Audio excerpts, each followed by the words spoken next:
Hi, I'm Katie Crane, and this is the Pilates Lounge. Hi everyone, this is Katie Crane, the Pilates professional. Welcome to another episode of the Pilates Lounge podcast. This episode is inspired by the week that I have just had. Now, most of you know that I teach teachers, so I have a 6-month mentoring program where I face-to-face mentor students to become reformer and mat instructors. Now, our mentoring program is recognised by the Pilates Association of Australia, and the program includes both face-to-face weekends that students spend with me. They come into the studio and they access the studio as if it's their classroom, their playground. They come in and they self-practice, they attend classes, they observe classes, they shadow teach until our students are good enough and confident enough to literally take the floor on their own. Now, this type of mentoring program is quite unique and very different to a lot of certification programs out there. And I decided to do this mentoring program, or to offer this mentoring program, partly because of the experience that I was given when I was an instructor, but also, to tell you the truth, I am really concerned about the watering down of the Pilates industry. As much as I want Pilates to be accessible to as many people as possible, and I want as many people as possible to have the opportunity to become instructors if they want, I really do believe that all teaching communities deserve, as a minimum, face-to-face mentoring. And so that's really why I started producing the program that I offer. And I was just down in Tasmania for a week. Another side of my business, or one way that I support my own business, because I've got the mentoring business, plus I've got a bricks and mortar studio, and I've got a bricks and mortar retreat. So for me to be able to do all of those things and do them really well, I actually have my own mentors. So I'm part of a business group. It's called Her Business. And as a group, we get together every 3 months to be accountable for our dreams, our visions, and our plans, and to get together to support each other to move forwards. And this last meetup, so we meet every 3 months, this last meetup was in Tasmania. And while I was down there, one of the things that I love to do when I'm not at home is to be taught Pilates by other people, and yoga. I mean, I love to go to any type of movement session that might be available in the places that I go. But if there's Pilates around, I'll always choose Pilates, just because I love being taught by other people. And I guess I also, because I am a mentor and I love teaching teachers, I want to know what's out there. I want to know what it is that other instructors are teaching their community. And I want to know what the quality is like. To me, quality of instruction is everything. Quality of instruction is what the Pilates industry is built on. It is the foundation of Pilates. And if we lose that foundation, if that foundation keeps getting watered down, eventually Pilates will not have the excessive growth that we've seen it have in the last 15 years. And whether you like to admit it or not, what we are seeing out there in the community now are very watered down versions of what Pilates once was, or what I believe Pilates should be. And it's not necessarily, the fault of instructors out there. A lot of the time, people become instructors and they get certified by programs that they don't know that there is any different. They don't know that they deserve better. All they know is what they know. And so then those instructors go out and start teaching all it is that they know. So, for example, I went to one studio. I went to a couple of different studios, and I went to one studio twice the first time I got taught by an instructor who knew what they were talking about, no doubt about it. I always find it quite interesting when you speak to other instructors, like their big selling point was that they were an exercise physiologist as well, or that they had studied exercise phys. In my mind, I'm like, I don't really care.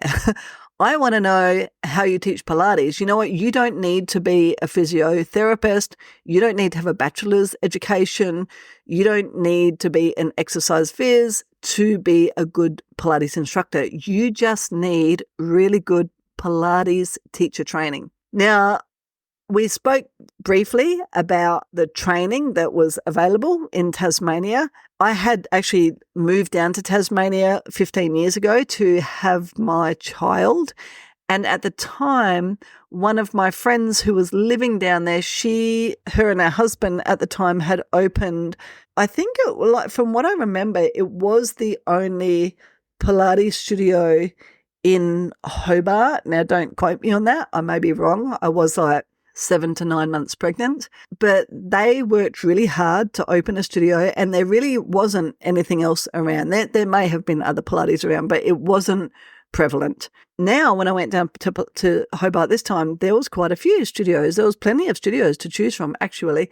And of course, I always look at the websites and see, what type of instruction studios are offering. The studios that I chose, they had really great websites. I could see that they were not franchises, which to me normally means that they have better quality instruction. And the one studio that I went to twice, one of the reasons I chose that studio was because I just wanted to go to a reformer class, but they offered different levels of reformer. And so I think that that's really important. So I went to one reformer class. The instructor, told me that they had a BA in exercise phys, and apparently that was really important for them. That's great.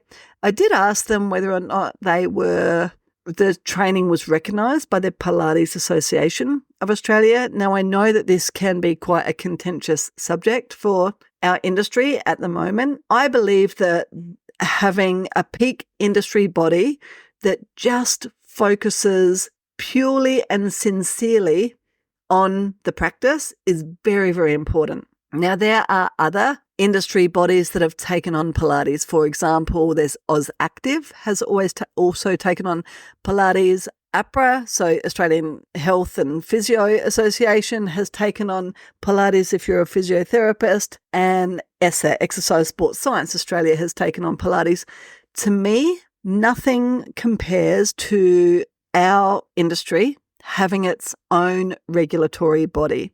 And the person that I was speaking to said that whoever owned this particular studio, she had chosen to go with AusActive because AusActive is actively really pushing to get Pilates back on the health rebate scheme. Now, back in the day, if you didn't know this, people could claim Pilates instruction on their health rebates. It's never been more than $200 a year. So if we look at average spending costs of somebody coming to a studio, on average, if somebody comes and they're attending reformer classes at our studio, they're spending about $2,000 a year. On average, if somebody's coming to one-on-one or semi-privates, they're spending on average $5,000 a year. So $200 is not much more than their initial assessment and maybe like an introductory package of some sort. What we have found now that nobody can claim Pilates, and you know what, every now and then somebody can, and it might come under something like health and fitness. It's actually a hassle for us to have to, write up a correct receipt and stuff like that. But we don't encourage it. We just send them off to the physio. If you want to claim Pilates, and we all know that physios are not meant to be allowing anything called Pilates to be claimed. It's meant to be physiotherapy, and they can draw from aspects of Pilates. But hey, I know where I live, there's plenty of physiotherapists that are calling everything Pilates, and then people are claiming that under physio. That's actually against APRA's regulations.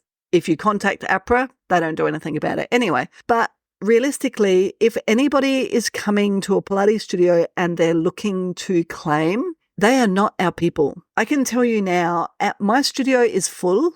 Nobody's claiming. I have like 10 instructors.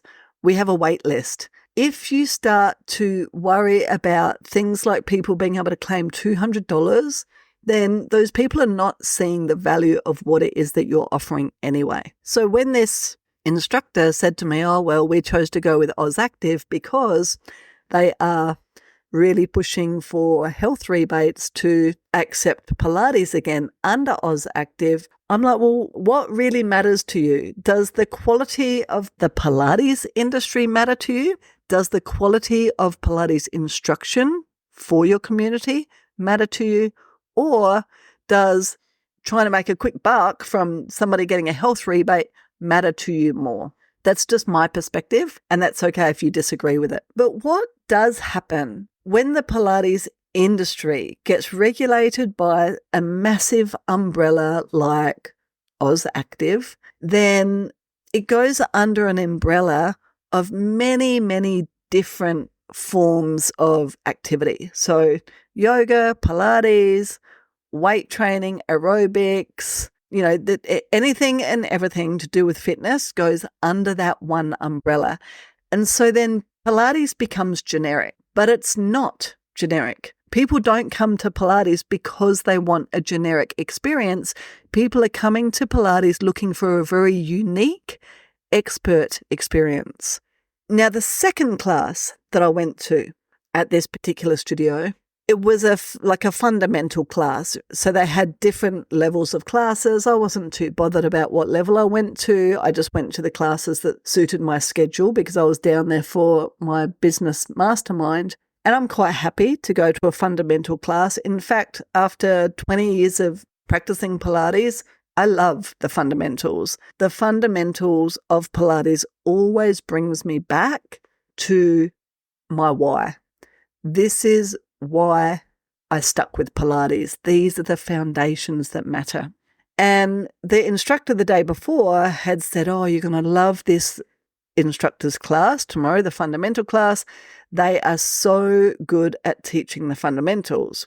He was like, that's all I can tell you is she is so good at teaching the fundamentals. Well, I was excited. I went into that class thinking that I was, going to really be able to embody the principles of Pilates, the foundation moves, the fundamental concepts. And I cannot tell you how many times this instructor cued for us to draw our belly button to the spine. I don't know about you, but that cue is one of my bugbears. Now, there is only one movement in Pilates where drawing the belly button to the spine is an appropriate cue. It is not when we're doing the splits. It is not in quadruped. It is not when we are supine, lying on our back. It is not when we are laying on the long box for back extension. The only time that this cue is anatomically appropriate and even going to assist the student in finding a better shape is if we are in deep flexion. So deep flexion might be a stomach massage exercise. Stomach massage round back is a deep flexion exercise. Elephant round back is a deep flexion exercise. Yet within this class, this 50-minute class, this particular instructor cued for us to draw our belly button to spine no less than 15 times. Now, one of my concerns with this is, A, potentially she's been taught by a certification program that has taught her this cue, and so the program itself or the people who are teaching that program don't know it any better, is what it is. B, then she goes out into the world and starts telling her students to draw the belly button to the spine, not understanding the implications of this cue and how incorrect it can be in so many different exercises. My third point to this in this particular class was it was a foundational class in the morning, and 70% of that class were women over 45, 50 years of age. I was young in the class. And when we tell somebody to draw their belly button to spine, then it increases their intra-abdominal pressure around the belly button area. So they're actually sucking their guts in. Now, the intra-abdominal pressure includes the diaphragm, below is the pelvic floor, all around transverse abdominals, rectus abs, obliques, potentially even the QL if they're really bracing. But if we're working, especially with women 50 plus, then potentially we're working with women who need to work on their pelvic floor tone. And this most probably is not being spoken about in a reformer class, because a reformer class is generally a fitness class. If you keep pulling your belly button to spine and you have low pelvic floor tone, then you're going to be changing the pelvic floor tone or weakening the pelvic floor tone, because your intra-abdominal pressure is always maintaining the same. So if you're exacerbating the pressure in one area, so pulling in one area, then it's going to be pressing down in another area. So for the elderly women in that class, it most probably was not an ideal cue. Another reason that I don't use this cue in any other exercise except deep flexion is that it tends to encourage people to brace. A lot of people are already super tight through their thoracic and potentially tight around the diaphragm because they're not breathing well. If you cue people to draw the belly button to the spine when they're standing, like doing splits, when they're in quadruped, doing back extension, or even supine, then you're actually restricting their ability to breathe deeply. One of the principles of Pilates is breath. So rather, if you just focus on breathing, so our deep abdominals work really well just by breathing. Our deep abdominals naturally will turn on when you forcefully exhale. So rather than cueing belly button to spine on all of those different body shapes or body positions, get people to breathe deeply and know that then, unless they have dysfunction, in which case they should not be in a reformer class anyway, then the deep abdominals will be working an appropriate tone for the exercise at the moment, at the time. The other cue that this particular instructor used in succession with belly button to spine was to tuck the tail under. So tucking the tail under and drawing the belly button to spine, especially in a standing, in a supine, in a back extension, and in a quadruped position, is absolutely going to encourage people to brace. When people brace, they're going to get tighter in their hip flexors. They're going to get their joint position is out of whack. They're going to reduce their ability to breathe well, and they're going to be probably accessing too much muscle tone for the exercise at hand. So it's so important as Pilates instructors that we understand how our cueing affects movement. And this is one of the main reasons that I started hosting a mentor program. It's also one of the reasons that I've been very strict at keeping the mentoring program with the Pilates Association of Australia. Now, I know, like I said, it's a contentious subject. A lot of people say, that the Pilates associations are just matriarchal and they're not allowing for progressions. You know what? There's something to be said about traditions in the world in general. In general, when we look around in the world, the fact that we are losing traditions, we are losing culture, we are losing historical concepts, it's watering down many, many industries. And the Pilates industry is one of those that is being watered down in the hope of diversifying and what's the other word? Trying to get Pilates out to as many people as possible, but basically, which is diversification. When we honor tradition, and when we honor tradition, but also allow for expanded understanding, as Joseph Pilates, he was always questioning things. He was often going against the grain of society, of the medical fraternity at the time. Pilates is about expanding our mind, expanding our understanding of the body. But let's not throw the bathwater out with the baby. Let's honor the things that have been working for a long, long time and improve on those things rather than just throw them out. So what I saw when I was in Tasmania at this studio was how online certifications have watered down an instructor's ability to understand complex ideas in the body.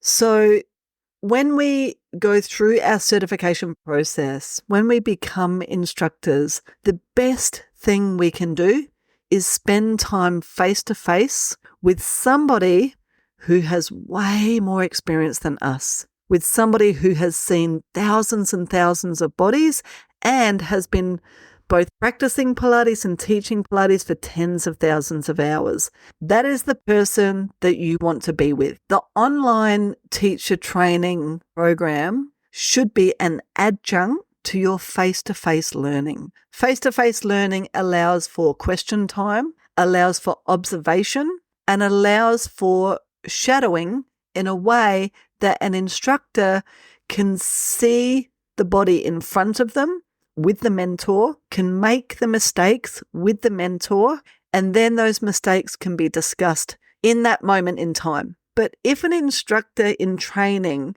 doesn't have eyeballs on them from somebody who has years of experience, then how are they meant to know that what they are teaching is not correct? So it's not the fault of that instructor that was cueing belly button to spine. She's instructing the best that she knows how. And she was a lovely person. It was a lovely class. The exercises were all great, but she didn't know any better. And I can only assume that that's because nobody has been with her face to face to teach her any better. So the least we can do as studio owners, as long-time Pilates instructors, is to spend time with the future of our industry. Because if we don't put time into the next generation, then our career becomes mute and our career prospects become watered down as well. And the way that society will see Pilates is a watered down version of what we never wanted. So this episode is really a call out to you. If you are a Pilates instructor, a studio owner, and somebody who is really passionate about the future of Pilates for your community. Now, over the years, I've hosted a lot of different teacher training programs, and I've also been an educator for other teacher training programs. Now, a lot of those programs are available just online. Now, in our studio, where I live, one of my instructors is doing a diploma of Pilates because I don't teach a diploma of Pilates. It's taken me nearly 3 years just to get to the point where I am happy with the reformer and mat certification that we are offering and making sure that it is of the highest standard I can possibly create and offer my community. I haven't even started to add on the rest of the equipment. That is my long-term plan. But, this is the long game for me because the industry matters so much to me. What Pilates matters so much to me. Because the difference that we can make in somebody's life can be absolutely life-changing, either in a positive or a negative way. But we only know what we know. And so I feel like my job is to make sure that within my little bubble of where I live, I set the standard for what Pilates instructor training should be. It is not online. So one of my current employees, she is doing a diploma of Pilates and it's all online. Now, just to let you know, the online certification that she's doing is recognised by the Pilates Association of Australia. This does concern me. I'm going to be upfront with you. If it wasn't for me and for my full-time studio manager spending time one-on-one with this particular employee to make sure that she's getting the face-to-face attention that she needs, then she would come out the other end of that online diploma, which is 100% online, with very poor skills. I'm going to be completely honest with you. I'm not quite sure why it's even registered online, why, I don't know why this has happened, how this has happened. From a business standpoint, it's a great business plan. It's a great way to make money, is by offering online teacher training. There's no doubt about it. If I just offered online teacher training, I could offer this anywhere to anybody. But I see already from this student, and I also have another student who is doing this same diploma, they are both struggling big time. So we spend a lot of time with them in the studio going through things to make sure that they're getting all the support they need. I'm not affiliated with the diploma school that they're doing this through, and the school that they're doing their training through is not giving them the support that they need. It's actually very, very frustrating to experience. But I'm giving them the support, and my studio manager is giving them the support, because to us the industry matters. And so we're taking a lot of time out of our day to make sure that these instructors end up being of a very high standard. Now, we don't get anything from that except the knowledge that our studio churns out really, really, really good instructors because we spend time with them. But realistically, nobody else is going to know that, because they're getting certified by a completely different school, because we don't offer the diploma. And so that school will actually get the recognition for that. But without our help, they would end up with a very watered down certification. But it just matters too much to me to allow that to happen. Now, my point to this is that just because you're getting a diploma doesn't mean that you're going to end up a good instructor. Just because you're getting a certificate doesn't mean that you're going to end up a good instructor. The only way to become a good instructor is to make sure that you have one-on-one instruction from a mentor. And so this is a call out to you. If you are a studio owner, get on board with this. Our industry needs it, and our student instructors deserve it in the very least. I've been really, really disappointed with this diploma that our current employees are taking on, because they're not getting that support. This is the least that we can do. So if you want to uphold the industry, and if you want to see the industry flourish in a way that you are proud to represent, then I really, really encourage you to reach out to me and become what I call a host studio. Now, a host studio is very different to an affiliate studio. An affiliate studio is basically, you're just a studio, and then, any student can come in and they can do their online diploma or their online teacher training. You don't have to do anything. As a host studio, what I'm asking you to do is become the mentor. So you can use my online teacher training, because everything is online. All of the modules, all of the exercises, all of the workshops are online. But as a mentor, as a host, you actually spend weekends with your students. You allow for your students to come into the studio and practice teach, observe, shadow teach, and eventually take classes in your studio under your guidance, so that you get to make sure that they are becoming instructors that you can be proud of and that our industry can be proud of. Now, the benefit for you as a studio is that you actually earn an income from becoming a mentor. So what's happening so I'm basically being a mentor for this current diploma that two of my employees are taking on. I'm not getting paid at all by this diploma, because they actually don't have to, within the diploma, do anything with me. They just have to do everything online. But I can see that what they're getting is so lacking. So because it matters, I'm spending time with them. It really does matter. So my teacher training program is Reformer and Matt. It is the perfect way for new instructors to step into the industry. And it's the perfect way, if you're a studio owner, for you to grow your studio. What we've done now is we have two services. We have Reformer classes and we have Clinical Pilates. So Clinical Pilates, everybody has a diploma or they're working towards a diploma. The Reformer is where everybody starts. So it allows us to expand our reach as far as serving our community because they're two very different price points, reformer and clinical. And it also gives somewhere for our clinical people to graduate. So it's been the perfect add-on from a business standpoint. Now, you don't need to do big reformer classes. It can be small reformer classes, but what it does mean is that when you mentor new instructors, then they have somewhere to go. So at the moment, I've got 9 students coming through. I've just had 9 students come through. And of the last 9 students, I've employed 4 of them. Of the next 9 students, I will probably employ a few of them as well. So I'm always taking the cream off the top of our student instructors to continue to expand my small business. I spend 4 weekends of a 6-month period with these students. So 4 full weekends going over repertoire, cueing, how to put classes together. Everything is in our online teacher training platform, but I'm going through it with our students face to face.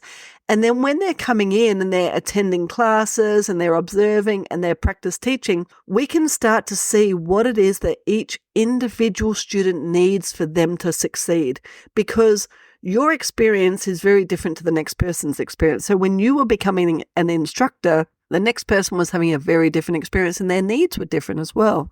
So when we're spending time in person with these students and we're seeing them come through the studio, we can see over the 6 months what it is that they need from us to succeed. At the end of the 6 months, not only are they proficient in teaching reformer and mat, but they're also recognised by the Pilates Association of Australia as reformer instructors. So they're already set up to succeed in the industry. And we are upholding a very high standard, much higher than any of the diploma courses that are 100% online. I'm going to say that out loud because it matters.